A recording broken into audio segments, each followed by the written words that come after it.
Oh, Movember. Prostate cancer affects 1 in 6 men. I ain't gonna be no statistic. Who's your mo for?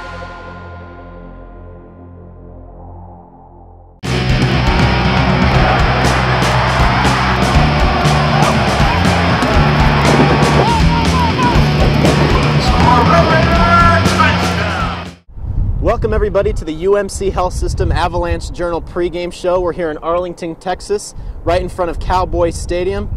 We're here for the regular season finale for Texas Tech playing against Baylor. And Don, last year Texas Tech came into this game needing to win in order to make a bowl game. They did not do it, finished 5-7.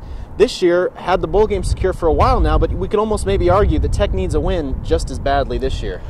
That's right, because if you look at these two teams, the momentum actually favors Baylor going into this one. The Bears had a 4-game losing streak in late September and then in October, and then have played pretty well for 3 weeks in a row, with the victory against Kansas State last week being that major upset where the Bears blew out the Kansas State Wildcats.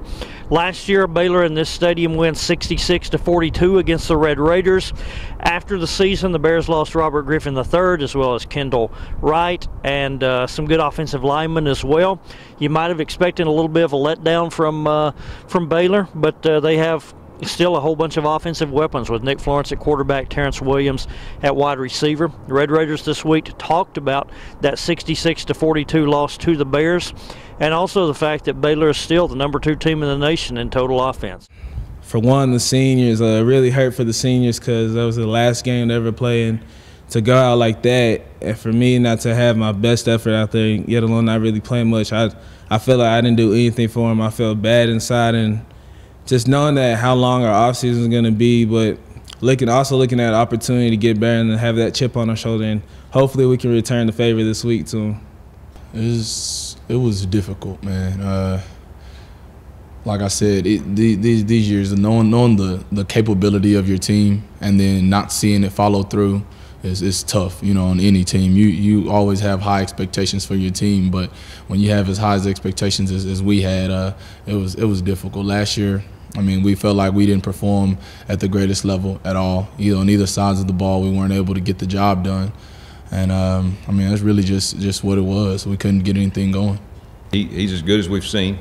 And, you know, they do a good job with him. They move him inside receiver, outside receiver, so you don't know where he's going to be at. And then they put him in motion. They do a lot of their running game. I think the improvement that they've made in their running game is their play action off of it and throwing the ball post route, short slants and things to him. They do everything they can to get to him. The kid, he reminds me of Blackman. He's a lot like him. I don't know the speed of either one of them, but both of them plays the ball well in the air. Man coverage is not going to be the answer every down. Obviously, you have to do it a little bit. Welcome back, everyone, to the UMC Health System Avalanche-Journal pregame show. And today we're going to have a little bit of a new feature here at the end of the season. And Donna, we're going to start talking about our surprises and disappointments for this year for Texas Tech. And let's start with surprise. What to you has been the biggest surprise for Texas Tech this season? I know they've let down lately, but I still think the biggest surprise that you have to come back to is the overall play of the defense. Statistically, where Tech stands right now going into Saturday's game against Baylor, the Red Raiders are 135 yards per game better and 90 spots better in total defense than they were last season. Even with some of the letdowns recently, Tech is still number 25 in total defense. Now, I know there's a counter to that. Folks will say, yeah, but they built it up against non-conference opponents. And to some extent, that's true. Yeah, I mean, against Northwestern State, Texas State, New Mexico, they did not give up a lot of yardage. That gave them a good base to work from. But still, you look at it, and in conference games only against Big 12 opponents, Texas Tech is still 4th in the league in total defense, behind only TCU, Kansas State, and Oklahoma, and only 5 yards per game better than Oklahoma. So I don't think anyone would have, if we had asked at the beginning of the year, what are the odds that Tech, going into the last game of the season, will be number 25 in the nation in total defense, giving up 339 yards per game? No one would have taken that bet.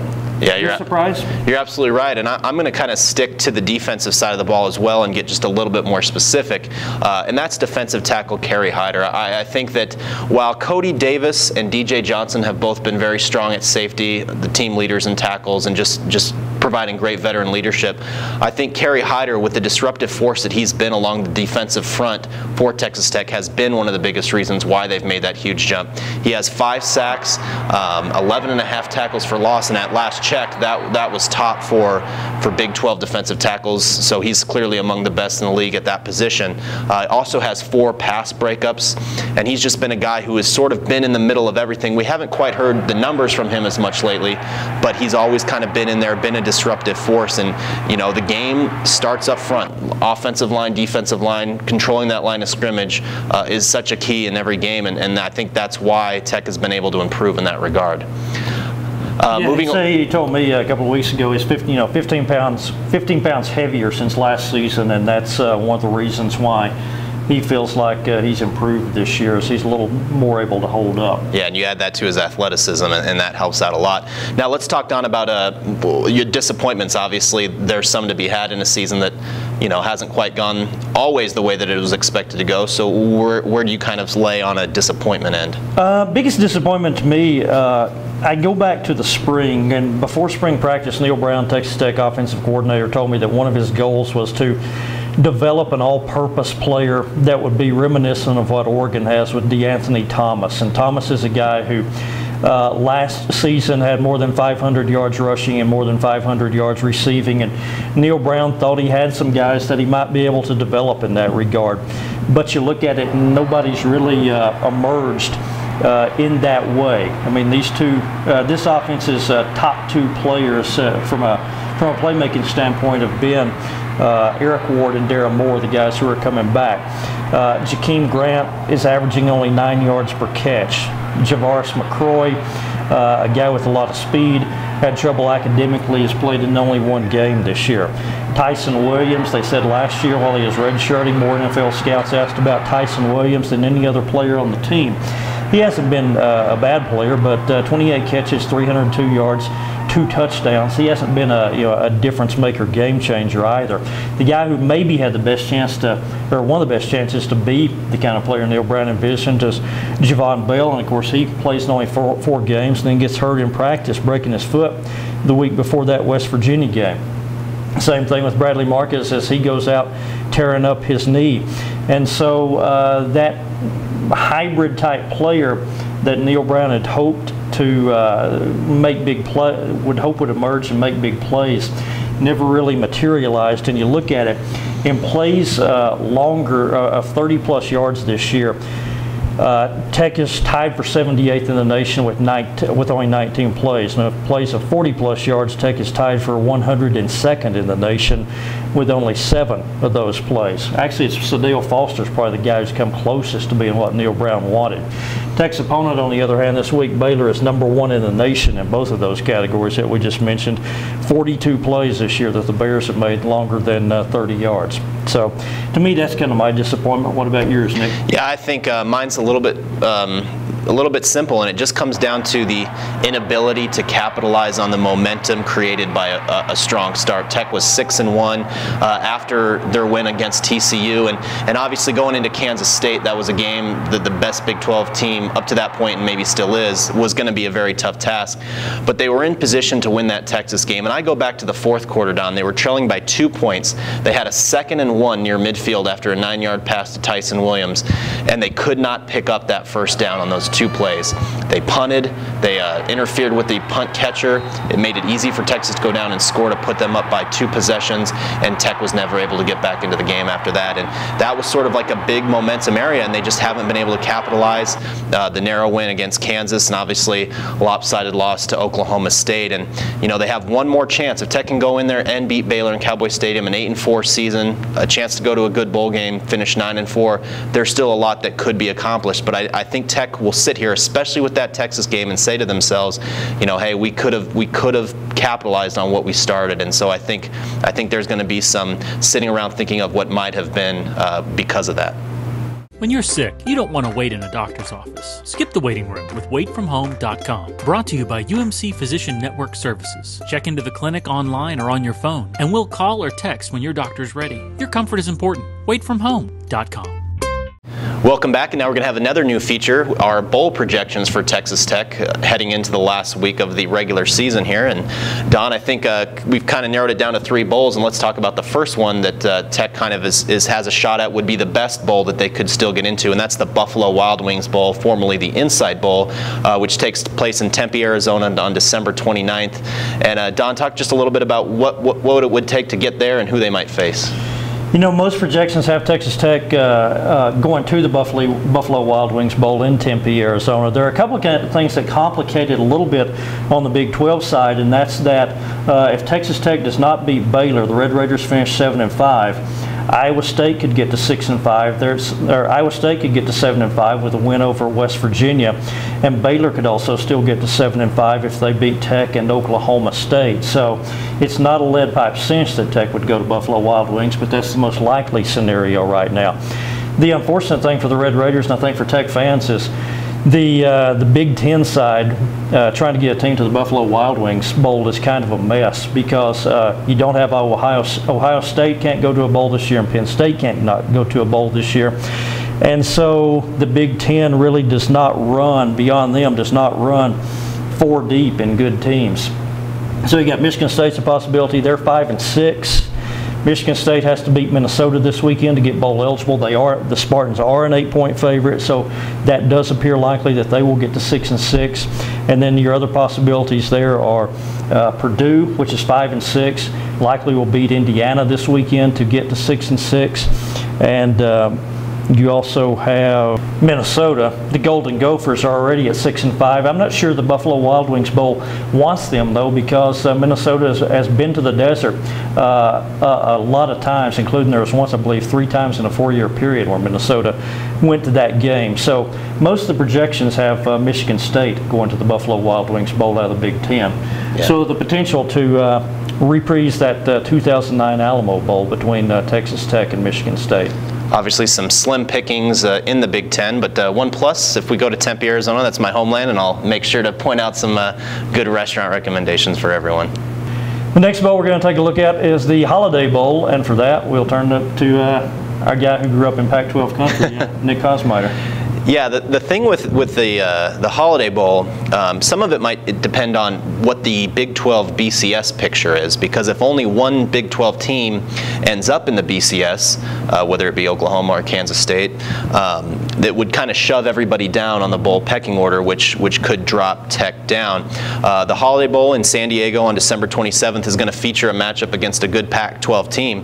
Right now, probably the favorite to be in that bowl game is Oregon State, which sits at 8-2, still has the Civil War game against Oregon, and then plays Nicholls State. So you'd probably figure they'll finish about 9-3, with 2 of their losses to Washington and Stanford by only a few points. So the Beavers obviously having a great year, a surprise season under Mike Riley after not even making a bowl game last year. You know, a USC team is a possibility if maybe if they beat Notre Dame this weekend and upset the Irish national title hopes, they could maybe squeeze into that bowl. So certainly a high caliber opponent to face. Yeah, the ironic thing about it is from the Big 12 side, the Buffalo Wild Wings Bowl is the higher bowl on the stair step. But the team that goes to the Holiday Bowl out of the Big 12 is going to wind up with a much better opponent. All those teams that we're talking about as potential Buffalo Wild Wings Bowl opponents for the Big 12 are unranked, versus Oregon State is ranked number 16 right now. A possibility even that 15th ranked UCLA gets in there. And so even if Tech slips to the Holiday Bowl, I think that's going to be a very good, very attractive matchup. Very good for TV, and I think probably one that fans will be interested in. Not only that, we get to hang out with Shamu, so there you go. Right, now we'll talk kind of the last bowl that we think Tech could go to, and that's the one that they probably don't want to be in, the Meineke Car Care Bowl of Texas. And Don, how did the Raiders slip to this bowl? I think it'd take an unusual combination of circumstances. For one thing, it would probably be only in a scenario in which the Big 12 got only one team into the BCS. Now I think the Red Raiders would also have to lose to Baylor, and you might even need something else funny happen, like Baylor, West Virginia, Iowa State, even a TCU that could win one of its last 2 games. All those teams have an opportunity to finish with the same record as Tech, or even TCU could finish with a better record at Tech than 8-4, and maybe a Tech team that finished on a slide. Maybe a bowl might pass them over, and that might be how you wind up with Tech going to Houston on December 28th. Now, if you get there, it's kind of a grab bag of teams, isn't it? Yeah, and a couple of those Big Ten teams that we talked about, man, it's such a down year in the Big Ten for who they got in their bowl games. But, you know, there's a couple teams on the fringe that we talked about, like, you know, Michigan State and Purdue, who aren't quite yet bowl eligible. And if they don't get bowl eligible and the Big Ten doesn't able to fill its allotment of bowls, then you're looking at maybe a MAC team or a Sun Belt team. Both of those conferences have plenty of bowl eligible teams that could kind of jump in there. So that one, it's really difficult to sort of predict who the opponent might be. But I know that the Red Raiders, you know, would rather not end up in that bowl. Would rather have a kind of a more marquee bowl. And the best way for them to avoid it, obviously, is Saturday. Yeah. If you simply beat Baylor and go 8-4, I don't think there's any way that Tech would wind up in the Meineke Car Care Bowl of Texas. I'll do it for our bowl projections, and we'll kind of update you on how this picture looks from Cowboy Stadium in Arlington after that game Saturday between Baylor and Texas Tech. Oh, Movember. Prostate cancer affects 1 in 6 men. I ain't gonna be no statistic. Who's your mo fool? Welcome back, everyone, to the UMC Health System Avalanche-Journal pregame show here from Arlington. Now it's time to break down Texas Tech and Baylor. We're going to identify a key to the game and then make a pick. I'm going to get started with Nick Kosmider. Nick? Yeah, obviously this game is 2 teams that momentum seems to be going in the opposite direction. Baylor just won a huge game over the #1 team in the country.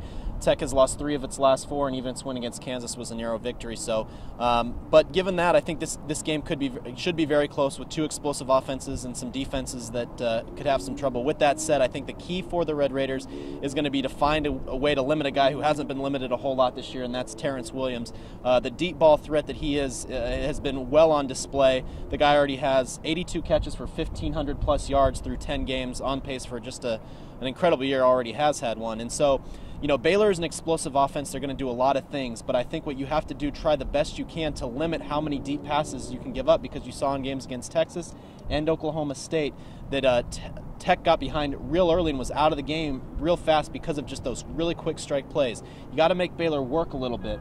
Even though they are explosive, you can't just give them the one play, because not only does it put you behind quick, it's very demoralizing. All that being said, I think the momentum, the way that it's going right now, and with the offense that Baylor possesses, plus the confidence of beating the nation's #1 team, I think it's just going to be a little bit too much for the Red Raiders to handle. Baylor 44, Texas Tech 38. Don? It's amazing that we see these things, we see these games so similarly. You talked about the need for Texas Tech to limit the number of big plays that Terrence Williams and the Bears make. I think the flip side of it is the Red Raiders have to make big plays of their own. It sounds a little bit like a broken record, because we've been kind of harping on this same theme for a month or 6 weeks now, and that is that Texas Tech has to score when it has opportunities. Last week was another case in point where the Red Raiders, in a 59-21 loss to Oklahoma State, had only 14 points before that last possession there late in the game. And that was in the last 13 games now, 13 conference games, that is. Texas Tech has been held to no more than 24 points 8 times, and 27 points another time. So the Red Raiders, even though they're still producing a bunch of yards and still lead the nation in passing offense, they have not been scoring at a rate that their yardage would suggest. And that cannot be the case on Saturday, because Baylor simply has shown that it's a very tough team to contain. With that said, I think the fact that Baylor's defense is not that great either. Tech will score more than we've seen them do here lately, but I have the Bears winning this one 49-38 over Texas Tech in another high-scoring game, much like last year. You know, the key for me, I think what's going to have to happen for Texas Tech to win, a trend is going to have to break. One of 2 trends. One, Texas Tech's going to have to play better. They have not played well over the past weeks, and it seems like they've taken a step backwards.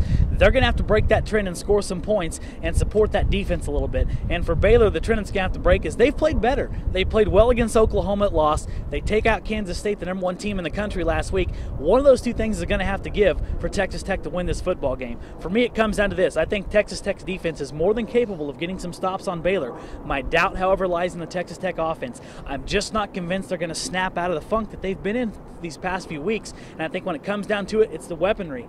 You got Williams and C-Struck for Baylor. Those are two really good weapons, and I think when it comes down to it, Baylor's going to have more, a little bit more power in their punch. I think Baylor's going to win this game in a high-scoring affair. I'm going to go 58-50 Baylor.